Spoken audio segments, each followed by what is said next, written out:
Di mo kasalanan. Mag-aalas 12 na ng hating gabi. Nag-uumpisa na namang mag-flashback lahat ng alaala natin dati.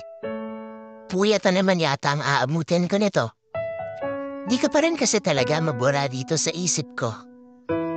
Natatandaan ko na naman yung araw na bigla ka nag-chat sa akin. Natatandaan ko yung reaksyon ko na ang message mo yakin sagutin. I-replyan nga kita at yun ang naging simula. Ang simula ng isang kwentong katatak sa aking alaala. Natatandaan ko na naman yung mga usapan nating pwede na tayong malunod dahil sa lalim. Yung mga usapan natin na tungkol sa buhay, kalawakan, mga anime at mga bituin. Yung mga kantang paborito nating pareho, natatandaan ko pa ang mga yun. At paminsan-minsan, kinakanta ko pa rin hanggang ngayon.